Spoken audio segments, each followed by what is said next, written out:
Merci Gauthier pour ces informations. De retour sur notre plateau pour parler de l'itinéraire et de l'héritage de Jérôme Lejeune que l'Église vient de mettre à l'honneur. Pour en parler, nous sommes avec Jean-Marie Lemenné. Bonjour. Bonjour. Vous êtes le président de la Fondation Jérôme Lejeune. Vous êtes aussi le gendre de Jérôme Lejeune, je le précise. Également avec nous, Aude Dugas. Bonjour. Bonjour. Vous êtes la postulatrice de la cause de béatification de Jérôme Lejeune. Et à ce titre, vous avez épluché pendant une dizaine d'années la correspondance fournie de ce scientifique de renom. Vous êtes l'auteur également de sa biographie, Jérôme Lejeune, La liberté du savant. C'est publié chez Artege. Et puis également avec nous, Maïté Varro. Bonjour. Bonjour. Vous êtes la présidente des Amis du professeur Jérôme Lejeune. Alors ensemble, nous allons évoquer cette figure du professeur Lejeune qui a été déclarée officiellement vénérable par le pape depuis vendredi. Aude Dugas, vénérable en langage de l'Église, qu'est-ce que ça veut dire et où est-ce qu'on en est de son processus de béatification et peut-être un jour de canonisation ? Vénérable, ça veut dire que Jérôme Lejeune a vécu chaque vertu chrétienne à un niveau héroïque. Alors les vertus, tout le monde ne sait pas forcément ce que c'est. Donc ce sont la foi, l'espérance et la charité. Et puis il y a 4 autres vertus qui sont la force, la prudence, la justice et la tempérance. Et je vous fais grâce des vertus mineures, mais qui sont quand même aussi intéressantes finalement. L'humilité, pauvreté, etc. Et donc en fait, déclarer Jérôme Lejeune vénérable, c'est déclarer qu'il a vécu chacune de ces vertus à un niveau héroïque. Donc ça intervient, c'est vraiment une étape évidemment décisive. Et ça intervient au terme d'un processus d'enquête qui a duré, donc, oui c'est ça, qui s'est ouvert en 2007, donc 13 ans. Et la première partie de l'enquête, on réunit toutes les preuves, aussi bien les documents, les archives, les lettres dont vous parliez tout à l'heure, que des témoignages. Il y a un tribunal qui entend les témoins, avec le fameux avocat du diable qui est là pour recouper les questions et les réponses, être sûr qu'on ne cache rien. Et ensuite, toutes ces preuves, donc dans la vie de Jérôme Lejeune, c'était 15 000 pages qui avaient été réunies. Évidemment, le fonds d'archives, c'est plus de 100 000 pages, donc on n'a pas tout pris, mais tout ce qu'il a écrit, lui, est envoyé à Rome. Comme ça, on ne laisse rien au hasard. Et ensuite, à Rome, donc c'était la partie romaine du procès, de 2012 à 2017, c'est l'étude de ces documents et on rédige la positio, donc c'est un gros livre, à peu près 1000 pages, où on analyse chacune de ces vertus. Et c'est dans cette positio que le postulateur apporte la preuve de l'héroïcité des vertus. C'est ce que vous avez fait donc voilà, pendant toutes ces années. Jean-Marie Lemenné, est-ce que vous attendiez à une décision aussi peut-être rapide, même si ça a duré plus d'une dizaine d'années, ce que nous disait Aude Dugas, mais vous attendiez à cette décision ? Connaissant Aude Dugas, je savais qu'elle avait bien travaillé, donc j'étais certain que son travail recevrait l'agrément des autorités du Vatican. Après, je n'avais aucune indication particulière me disant que ça arriverait aussi vite. On ne savait pas, d'ailleurs, on n'était pas parti directement à la cause, à la Fondation, mais on avait bon espoir, puisqu'on avait, on savait que la cause était relativement simple dans la mesure où il n'y avait pas d'ombre dans sa vie. On savait ce qu'il avait fait pendant la guerre, on connaissait son enfance, sa carrière professionnelle était tracée à l'hôpital. Il n'y avait pas de zone d'ombre, ce n'était pas un personnage sulfureux. Donc je pense que il avait beaucoup écrit, donc beaucoup dit ce qu'il pensait, ce qu'il ressentait. Et sur le plan professionnel et sur le plan personnel, puisqu'il écrivait à son épouse tous les jours dès qu'il était parti en voyage, ce qui fait quand même un paquet de courriers. Donc en fait, c'était un homme transparent de ce point de vue, et ce qui a sans doute facilité la tâche du dicaster. Alors justement, on va explorer cet itinéraire, mais auparavant, Maïté Varro, une réaction à cette décision du pape François qui est donc tombée vendredi, il y a 2 jours. C'est une très très grande joie pour tous ceux qui le suivent, tous ceux qui aiment son esprit et pour qui la défense du plus petit est très importante. Et du coup, ce modèle que nous propose l'Église est donc ouvert au plus grand nombre et c'est une grande joie pour nous, bien sûr. Alors, Aude Dugas, donc, vous avez étudié sa biographie de fond en comble, la biographie de Jérôme Lejeune. Il est né en 1926 en région parisienne. On ne va pas évidemment retracer toutes les étapes, mais comment est-ce qu'il est devenu le grand scientifique qu'il a été ? Mais ça a commencé par une vie scolaire assez modeste, je trouve ça assez intéressant. Et puis même des étapes universitaires pas forcément très brillantes, puisque j'aime à raconter qu'il a quand même raté 3 fois l'externat. Donc en fait, en général, ça rassure beaucoup les parents quand je raconte ça. Parce que je leur dis, vous voyez, même si vos enfants ratent leurs examens, ils peuvent encore avoir un grand avenir. Voilà. Mais ce n'est pas du tout parce qu'il était idiot, loin s'en faut. Je pense que c'était plutôt un esprit très universel, peut-être un peu lent, parce qu'il allait au fond des choses, choses, et puis il y avait un côté un peu rêveur aussi, je pense.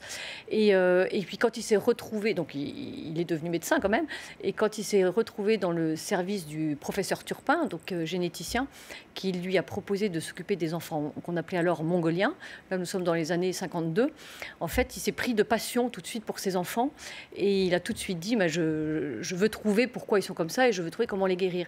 Et là je pense que toute son intelligence en fait s'est mise en marche, et là il a commencé à décupler tous ses talents intellectuels.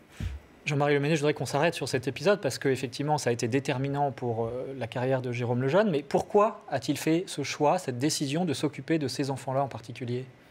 Je crois que c'est un petit peu par hasard qu'il est arrivé dans le service du professeur Turpin. Donc il s'est trouvé face à ces enfants déficients intellectuels.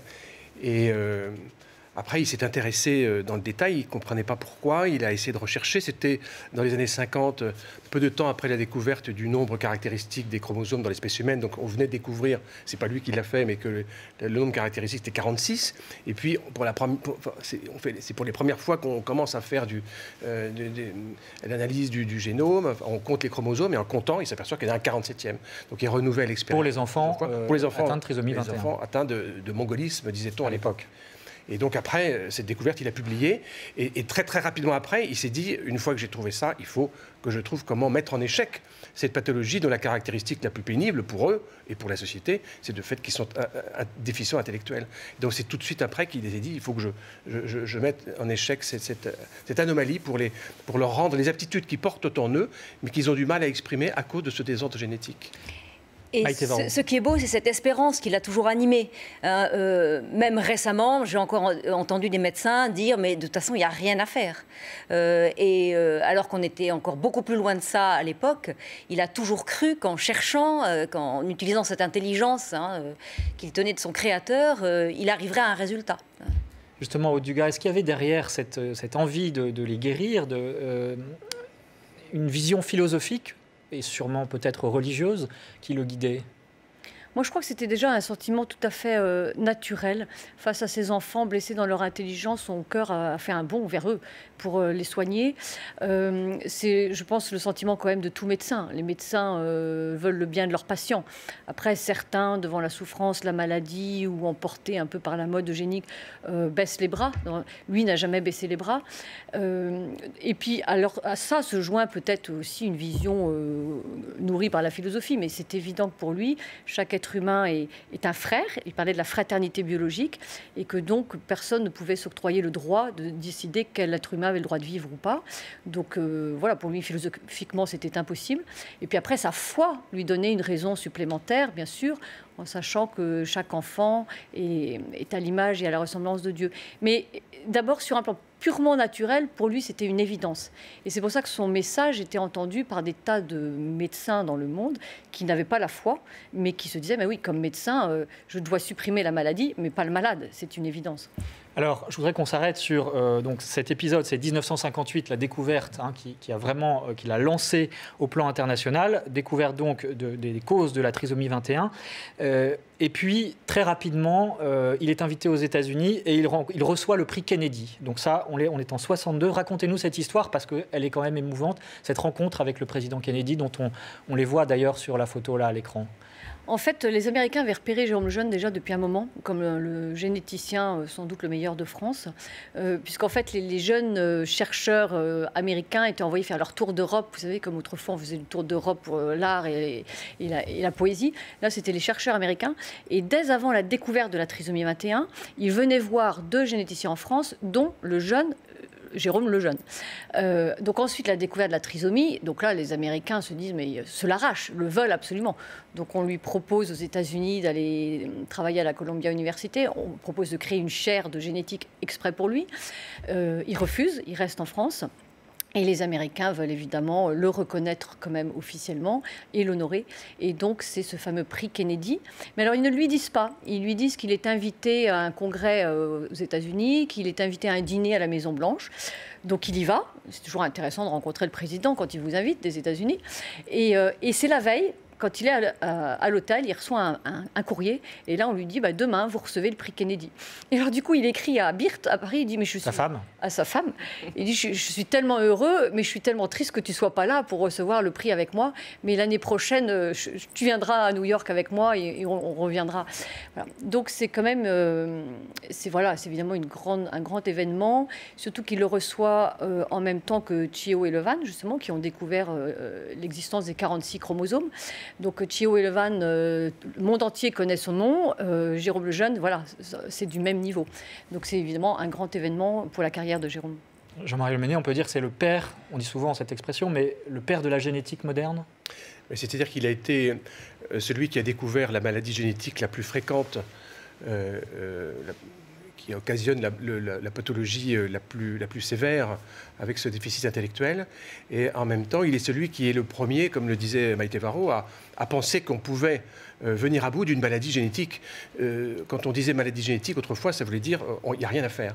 Et donc, on peut dire qu'en ce sens, en voulant essayer de guérir les personnes malades d'une maladie génétique, qui certes n'était pas héréditaire, mais quand même chromosomique, il était le précurseur de la thérapie génique dans le meilleur sens du terme. Parce qu'à l'époque, personne ne pensait qu'on pouvait faire quelque chose à partir du génome. Le génome, c'était l'étape de la loi, il n'y avait rien à faire. Et lui, il a dit non, on doit pouvoir faire quelque chose. Et cet espoir n'a cessé de le porter pendant toute sa carrière, et on le porte maintenant à la Fondation. Si on ne le portait pas, on ne ferait rien. Véronique Jacquet. Oui, vous disiez, il y a quelque chose d'important, c'est qu'il a montré qu'il n'y avait rien d'héréditaire à travers ses découvertes. Et ça, c'était fondamental. C'était nouveau même dans les mentalités. Ah oui. C'est-à-dire c'est un accident de la génétique, c'est un accident chromosomique. Les parents n'y sont pas forcément pour quelque chose. Maintenant, vous disiez très justement du gars qui avait combattu toute sa vie pour dire on ne baisse pas les bras et on peut faire toujours quelque chose de plus pour la recherche. Où en est-on maintenant justement sur la trisomie 21? Je pense à tous ceux qui nous regardent. Vous êtes tous très positifs, mais comment penser positif justement pour aller plus loin dans la recherche la Fondation qui a pris son relais maintenant depuis 25 ans, c'est-à-dire dès sa mort, on a constitué une fondation pour continuer son œuvre, a d'abord reconstitué une consultation qui est une consultation absolument énorme, qui est la plus grosse d'Europe et probablement du monde, puisque même les États-Unis nous l'envient. Donc à partir de cette consultation, on regroupe aussi un grand nombre d'informations qui peuvent servir aux chercheurs. Nous avons des recherches cliniques à la Fondation au bénéfice de nos patients, et nous subventionnons des projets de recherche dans le monde entier qui essayent d'améliorer encore la connaissance sur ces pathologies. Et depuis 25 ans, on a fait de très grands progrès dans la connaissance de la pathologie, et on a aussi fait des recherches cliniques qui aboutissent à des améliorations qui ne sont pas encore définitives, mais qui montrent qu'incontestablement, il n'y a pas d'inquiétude pour un jour aboutir. Toute perspective thérapeutique n'est pas inaccessible. Donc ça, c'est énorme. Et surtout, on y a rallié les chercheurs qui étaient un peu démotivés. Et donc ça, c'est déjà une première victoire. On y arrivera, c'est très certainement. Aude Dugas, dans sa démarche scientifique, est-ce qu'on peut dire qu'il y avait un certain émerveillement devant le vivant? Oui, j'ai tendance à penser que c'est même le moteur de sa recherche. Je pense qu'il posait vraiment un regard d'émerveillement sur la création et de la création au créateur, d'ailleurs. Et je pense que sa contemplation était une prière. Et il y a pas mal de témoignages en ce sens. Ils disaient, en fait, quand il cherchait, quand il travaillait, on sentait qu'en même temps, c'était comme une prière. Voilà, tout était un.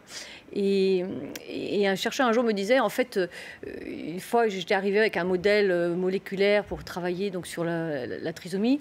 Et Jérôme lui montre le dessin. Là, il dit, non, là, il y a sûrement une erreur parce que c'est pas beau. L'autre médecin a été un peu étonné.